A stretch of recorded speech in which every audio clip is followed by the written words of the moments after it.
அனைவருக்கும் வணக்கம். இன்னைக்கான ஆன்மீக பதிவில் நாம் பார்க்க போகிற ரொம்ப பயனுள்ள ஒரு தகவல் என்ன அப்படின்னு பார்த்தீங்கன்னா, முருகனுடைய அறுபடை வீடுகள் அப்படின்னு சொன்னாலே பிரசித்தி பெற்ற திருத்தலங்கள் அப்படின்னு சொல்லலாம்.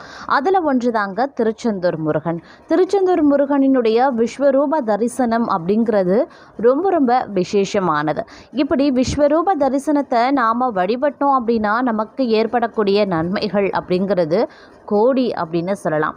அதாவது திருச்செந்தூர் முருகப்பெருமானுடைய விஸ்வரூப தரிசனத்தை நாம் வழிபடுறோம் அப்படின்னா நமக்கு அளப்பரியான நன்மைகள் ஏற்படும் அப்படின்னு சொல்வதுண்டு.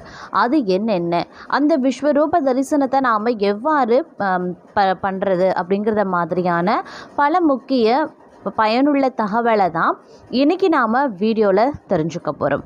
ஸோ இந்த பதிவு உங்களுக்கு மிக பயனுள்ள விகிதத்தில் இருக்கும். வீடியோவை ஸ்கிப் பண்ணாமல் கடைசி வரைக்கும் பாருங்கள்.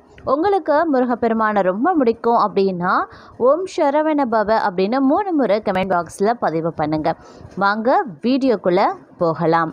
அதாவது தமிழ் கடவுளாகிய முருகனுக்கு உலக எங்கிலும் பார்த்தீங்க அப்படின்னா கோயில்கள் இருக்குது அப்படிங்கிறது அனைவரும் அறிந்த ஒரு விஷயம்தான்.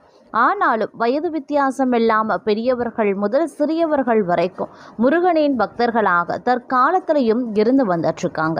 தமிழ்நாட்டை பொறுத்த வரைக்கும் அனைத்து விதமான சைவ சமய கோயில்கள்லையும் முருகனுக்கு அப்படின்னு தனி சன்னதியே இருக்குது. அதே சமயம் தமிழ்நாட்டில் முருகனுக்கு 6 இடங்களில் கோயில்கள் இருக்குது. இவை பக்தர்களால் அறுபடை வீடு என அழைக்கப்படுது. இத்தகைய முருகன் கோயில்களில் அதிகாலையில் நடைபெறும் முதல் தரிசனத்திற்கு தான் விஸ்வரூப தரிசனம் அப்படிங்கிறது பெயர். சில இடங்களில் விஸ்வரூப தரிசனம் அப்படின்னு தெரிவித்திருப்பாங்க. சில கோயில்களில் திருவனந்தல் அப்படின்னு குறிப்பிடப்பட்டிருப்பாங்க. இப்படியான நிலையில் இந்த முருகன் கோயிலில் நடைபெறும் விஸ்வரூப தரிசனத்தை கண்டா என்னென்ன பலன்கள் கிடைக்கும் அப்படிங்கிறத பற்றி தான் இப்போ நாம் தெரிஞ்சுக்க போகிறோம். அதாவது சாஸ்திரத்தை பொறுத்த வரைக்கும் திருமஞ்சனம் அப்படின்ற வார்த்தை கடவுள் சிலைகளுக்கு நீராட்டும் வைபவத்தை குறிக்குதுங்க. இத்தகைய திருமஞ்சனத்திற்கு முந்தைய நாள் அவருடைய அலங்காரத்தில் தரிசிப்பது தான் விஸ்வரூப தரிசனம் அப்படின்னு சொல்லுவாங்க. மற்ற நேரங்களில் வழிபாடுகளில் அலங்காரங்களில் நாம் கடவுளை தரிசனம் செய்வோம். ஆனால் இந்த விஸ்வரூப தரிசன நேரத்தில் கடவுள் நம்மை காண்பார் என்பது பக்தர்களின் நம்பிக்கையாக இருக்கு. அதாவது முந்தைய நாள் இரவு நடை சாற்றப்பட்டு காலையில் நடை திறக்கப்பட்டவுடன் திரை விளக்கப்படும். அப்போது என்னை காண யாரெல்லாம் வந்திருக்கிறார்கள் அப்படின்னு இறைவன் பார்க்கிறதாகவும் இதன் மூலம் அவரது அருள் பார்வை நேரடியாக நமக்கு கிடைக்கும் அப்படிங்கிறதும் ஐதீகமாகவே இருக்கு. இதனால தான் அதிகாலை தரிசனம் செய்ய பக்தர்கள் கூட்டம் அனைத்து கோவில்கள்லையும் அலைமோதுது. இறைவனினுடைய பார்வை நேரடியாக கிடைக்கிறதுனால நம்மளுடைய வாழ்க்கையில் இருக்கக்கூடிய துன்பங்கள் அனைத்தும் நீங்கி இன்பம் பிறக்கும் அப்படிங்கிறது நம்பிக்கை. தேவர்களுக்குத்தான் யார் என்பதை புரிய வைக்க முருகன் விஸ்வரூபமாக காட்சி தருவது இதன் பின்னணி அப்படின்னு சொல்லலாம். முருகப்பெருமானினுடைய 2ஆம் படை வீடாக கருதப்படும் திருச்செந்தூரில் அதிகாலை 5 மணிக்கு நடைபெறும் விஸ்வரூப தரிசனத்தை காண ஏராளமான பக்தர்கள் நள்ளிரவு முதலே காத்து கிடப்பாங்க. இந்த நேரத்தின் போது வள்ளியம்மன் கோயிலில் செந்திலதிபன் சுப்ரபாரதம் ஒழிக்கப்படுது. இதனை தொடர்ந்து பள்ளியறை தீபாரதனையும் கருவறையில் முழவருக்கு பூஜையும் நடைபெறுது. அதன் பிறகு கொடிமரத்தடியில் பள்ளியறையில் இருந்த பாலும் கற்கண்டும் பக்தர்களுக்கு வழங்கப்படும். மேலும் திருச்செந்தூரில் அதிகாலை விஸ்வரூப தரிசன நேரத்தில் பக்தர்களுக்கு பன்னீர் இலை விபூதி பிரசாதம் கொடுப்பது வழக்கமாகவே இருக்கு. இந்த பன்னீர் இலை விபூதியானது நோய் தீர்க்கும் அருமருந்தாக பார்க்கப்படுது.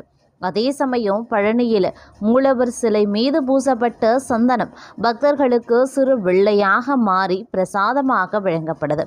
இதுவும் தீராத நோயையும் தீர்க்கும் என நம்பப்படுது. இந்த விஸ்வரூப தரிசனம் நாம் காணும்போது வாழ்க்கையில் கவலைகள் நீங்கி இன்பம் பிறக்கும் அப்படின்னும் செல்வ வளம் தொடங்கி அனைத்து வளங்களும் பெற்று சிறப்புடன் வாழ்வோம் அப்படின்னும் நம்பப்படுகிறது அப்படின்னு சொல்லலாம். அது மட்டும் இல்லாமல் விஸ்வரூப தரிசனம் அப்படின்னு சொன்னாலே அதிகாலையில் இறைவனை காணும் முதல் தரிசனம் அப்படின்னே சொல்லலாம். அதாவது இறைவனை திருமஞ்சனத்திற்கு முன்னே அவரது முந்தைய தினத்தின் அலங்காரத்தில் தரிசிக்கிறது.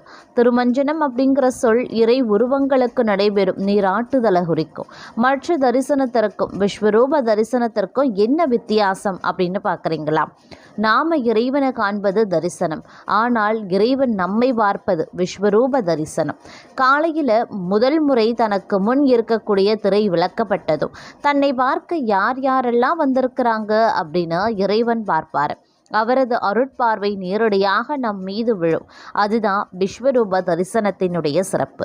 ஒரு கோயிலில் விஸ்வரூப தரிசனத்திற்காக காத்திருந்த போது வந்தவர்களில் கண் பார்வையற்றவர்களும் இருந்திருக்காங்க.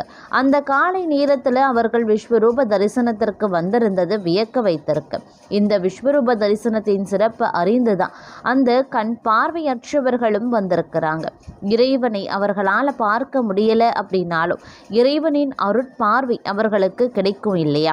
அதனால் இறைவனினுடைய அருட்பார்வை தங்கள் மீது விழவில்லையே என்று ஏங்குபவர்கள் தங்கள் பகுதியில் இருக்கக்கூடிய தொன்மையான ஆலயத்தில் தினசரி விஸ்வரூப தரிசனத்திற்கு சென்று வாருங்க. விரைவில் அவனது அருட்பார்வை உங்கள் மீது விழுந்து உங்கள் துன்பங்கள் யாவும் ஒரு முடிவுக்கு வரும் அப்படிங்கிறது உறுதி. திருச்செந்தூர் செந்தில் ஆண்டவனின் விஸ்வரூப தரிசனம் எப்படி இருக்கும் அப்படின்னு தெரியுமா? அதாவது குழந்தையாக இருந்த முருகப்பெருமான் தேவர்களுக்கு விஸ்வரூப தரிசனம் அளித்த செய்தி கந்த புராணத்தில் சொல்லப்பட்டிருக்கு. போர்க்களத்தில் சூரபத்மனுக்கும் விஸ்வரூப தரிசனம் தந்த பின்னரே அவனை ஆட்கொண்டு அருள் புரிந்தார். இந்த தரிசனத்தின் போது முருகனினுடைய சேனை தலைவர் வீரபாகு முருகனின் உடல்ல 14 உலகங்களையும் தரிசிக்கும் பேறு பெற்றார். இதன் அடிப்படையில் தினமும் காலை 5 மணிக்கு திருச்செந்தூர் கோயிலில் நடக்கும் விஸ்வரூப தரிசனம் மிகவும் சிறப்பானதாகவே கருதப்படுது. இந்த தரிசனத்தின் போது வள்ளியம்மன் கோயிலில் செந்தில் அதிபன் சுப்பிரபாரதம் பாடப்படும். அதற்கு பிறகு பள்ளியறை தீபாரதனையும் கருவறையில் மூலவருக்கு பூஜையும் நடைபெறுது. அதன் பின் கொடி மரத்தடியில் பள்ளியறையில் வைத்த பாலும் கற்கண்டும் பக்தர்களுக்கு வழங்கப்படும். விஸ்வரூப தரிசனம் கண்டவர்களுக்கு வாழ்வில் எல்லா தடைகளும் நீங்கி சுபயோகம் உண்டாகும். அதிகாலை விஸ்வரூப தரிசனத்தின் போது பன்னீர் இலை விபூதி பிரசாதம் கொடுப்பது வழக்கம். பன்னீர் இலை விபூதி பிரசாதத்தை வாங்குவதற்காகவே விஸ்வரூப தரிசன நேரத்தில் அதிக அளவிலான பக்தர்கள் சுப்பிரமணியர் சன்னதி முன்பாக காத்திருப்பாங்க. பன்னீர் இலை விபூதி நோய் தீர்க்கும் மருந்தாக பார்க்கப்படுவதால் அதற்காகவே அநேக பக்தர்கள் காத்திருப்பாங்க. பழனியில் அதிகாலை முருகன் மீது வியர்வை துளிகள் இருப்பதை காண முடியும். காலையில் மூலவர் சிலை மீது பூசப்பட்ட சந்தனம் முழுவதும் களையப்பட்டு சிறு வெள்ளையாக பக்தர்களுக்கு பிரசாதமாக வழங்கப்படுது. இது தீராத நோயையும் தீர்க்கும் அருமருந்தாகும். சந்தனம் களையப்பட்ட பிறகு நடத்தப்படும் தரிசனத்திற்கு விஸ்வரூப தரிசனம் அப்படிங்கிறது பெயர். ஸ்ரீரங்க தலத்திலையும் வெள்ளிக்கிழமை அதிகாலை விஸ்வரூப தரிசனம் செய்தால் தங்களுக்கு பணம் வந்து குவியும். இந்த நேரத்தில் ஸ்ரீரங்கநாதரை மனமுருகி வழிபட்டால் நினைத்தது நடக்கும். திருமணமாகாதவர்களுக்கு சுக்கிர தோஷம் விலகி உடனே திருமணம் கைகூடும். சிறப்புகள் பல பெற்ற எந்த கோயிலையும் காலை நேரங்களில் நாம் விஸ்வரூப தரிசனத்தை தரிசித்தால் எண்ணற்ற பலன்கள் பெற்று வாழ்வில் சிறப்பாக வாழலாம் அப்படின்னு சொல்லலாம். அதற்கு உண்டான நிகரான பலன்கள் இந்த விஸ்வரூப தரிசனத்திற்கு உண்டு அப்படின்னு நான் சொல்லணும். அது மட்டும் இல்லாமல் இந்த விஸ்வரூப தரிசனம் அப்படிங்கிறது முருகப்பெருமானுடைய கோவில்களில் ரொம்பவும் பிரசித்தி பெற்றது. இதை காண்பதற்காகவே லட்சக்கணக்கான பக்தர்கள் குவிவதும் உண்டு. குழந்தையாக இருந்த முருகன் தேவர்களுக்கு தேவர்களுக்கு அளித்த செய்தி புராணங்கள்லையும் விஸ்வரூபமாக தோன்றி வந்தது. தெய்வர்களுக்கு பண்ணது புராணங்கள்லையும் சொல்லப்பட்டிருக்கக்கூடிய ஒரு செய்தி அப்படின்னு சொல்லலாம். அது மட்டும் இல்லாமல் இந்த விஸ்வரூப தரிசனத்தை காண்பவர்களினுடைய மனதில் இருக்கக்கூடிய சஞ்சலங்கள் அனைத்துமே விலகப்பெறும் அப்படின்னு சொல்லலாம். அவர்களுடைய வாழ்க்கையில் இருக்கக்கூடிய இன்னல்கள் விலகி நற்பலன்கள் கிடைக்க பெறுவாங்க. அப்படி ஒரு பலன் வந்து விஸ்வரூப தரிசனத்தில் இருக்க பெறுகிறது அப்படின்னு தான் சொல்லணும். பெரும்பாலும் பார்த்தோம் அப்படின்னா நாம் மற்ற நேரங்களில் தான் கோவில்கள்லையும் சரி மற்ற இடங்கள்லையும் சரி நம்ம இறைவனை வந்து தரிசனம் செய்கிறோம். ஆனால் அதிகாலையில் முதலாக திரை விலக்கப்பட்டு நாம் தரிசனம் செய்யக்கூடிய அந்த தரிசனம் அப்படிங்கிறது அளப்பரியான நன்மைகளை நமக்கு வாரி வழங்குகிறது அப்படின்னு சொல்லலாம். இது அறுபடை வீடுகளில் மட்டும்தான் அப்படின்னா கேட்டிங்கன்னா அப்படி கிடையாது.